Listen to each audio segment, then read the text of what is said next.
Good morning, my dear brothers and sisters in Christ. We come now to journey in ordinary time. And we are now on the 8th week in ordinary time. We could say, my dear brothers and sisters, that this is a time allotted for our lives to concretize and to be realistic about the way we live in all dimensions of our life as we embrace the everyday, the gift given to us, most especially our life. In different forms and different ways, mother, brothers, and sisters, we embrace and we proclaim we are all entrusted with God's providence and generosity. We are all convinced of all the blessings we receive. This is an unending presence or manifestation of God in each one of us, His providential care. As we take a look at our gospel passage today, we heard a man who asked Jesus, and as to what must he to do to have eternal life? Jesus asked him to part ways in his numerous wealth and give it to the poor. His face fell, and then he walked away from Jesus, for he couldn't obey the request of Jesus. In the latter part of our gospel today, Jesus said how it is to enter the kingdom of God. It is easier for a camel to pass through the eye of a needle than for the one who is rich to enter the kingdom of God. By this, mother, brothers, and sisters, we are all reminded about our very purpose and how to live under God's generosity, and that is our possession, our material wealth. Ano nga po ba talaga ang layunin ng bawat buhay na kaloob ng Diyos? Ano po ba talaga ang ating paglalakbay? Ano po ba talaga ang ating mithiin sa pang-araw-araw nating buhay?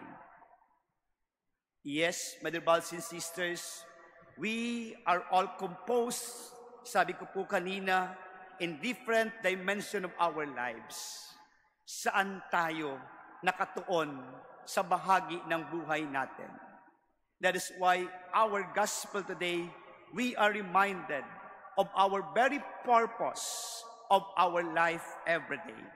At hindi lang doon, binibigyan tayo ng biyaya ng Diyos. At ano ang ating pag-uugali sa mga bagay-bagay na mayroon tayo sa ngayon.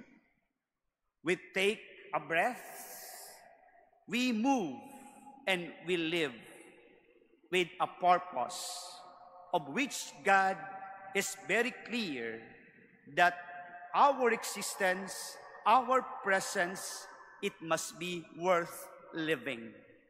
Kailangan ang bawat hinga, bawat galaw, bawat buhay natin ay may kahalaga at mayroong katuturan araw-araw. We have possessions. Mayroon po tayong mga inaangkin na mga bagay-bagay. Sinasabi po natin, hindi natin kayang mabuhay kung wala ang mga ito. Kaya nga, ibinibigay sa atin ng ating Panginoon. And that is the material things, our wealth. Lahat tayo mayayaman. Lahat tayo ay mayaman.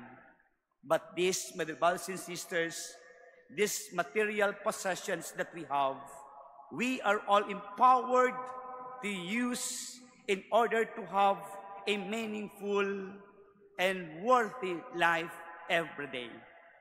Binibigyan tayo ng mga bagay-bagay na kailangan natin upang magkaroon ng halaga at kaayusan ang buhay natin. Hindi ibinigay ng Diyos ang mga bagay-bagay na ito na mayroon tayo upang tayo ay masira at tayo ay mapalayo sa Diyos. To have eternal life is our primary goal, whatever we do now and even our status. Kaya po, sabi ko po kanina, dalawang bagay, yung purpose at yung possession. Ano ang ibinibigay nito sa buhay natin araw-araw? Whatever we do now and even our status, our primary objective, our primary goal is to inherit eternal life. This is our mindset that we should possess every day. Sana ito ang ating disposisyon araw-araw sa bawat pagkilos, sa paggamit ng mga bagay-bagay, nagkakaroon tayo ng buhay na walang hanggan. By doing this and applying this in our lives, Mother, brothers and sisters, you will make the right decision and you are in the right direction of your life, of your journey every day. Putting our possessions in our hands, in our control, use them with the spirit of stewardship, not for hoarding and lording over them. Kasi po kung minsan sa ating mga priorities sa buhay, nakakalimutan na natin bakit tayo nabubuhay, bakit tayo binibigyan ng buhay. Again, our primary goal, our primary objective is to inherit eternal life. Sa ginagawa mo at sa mga bagay-bagay na mayroon ka, nawa ito'y nagkakaroon ng buhay na walang hanggan. By His trust given for all of us, His goodness, His generosity for all of us. Mother, brothers and sisters, let us always mindful the purpose of everything is to inherit the kingdom of God, to inherit eternal life. And this is a reminder for all of us today and a challenge as we journey today. Let us live faithfully on a daily basis by having God's generosity on our hands to inherit eternal life. We are all rich. Lahat po tayo mayaman sa paningin ng Diyos if we use them for God's purpose. Lalo tayong yumayaman kung tayo'y gumagawa ng desisyon at disposisyon sa mga bagay na mayroon tayo para sa Diyos.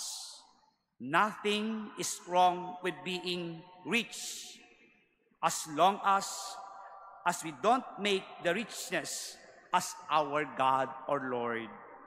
And this we can do is best is sharing it to our brothers and sisters. So we should focus on God rather on this world. Let us always remember that we are just stewards of the things that we have today.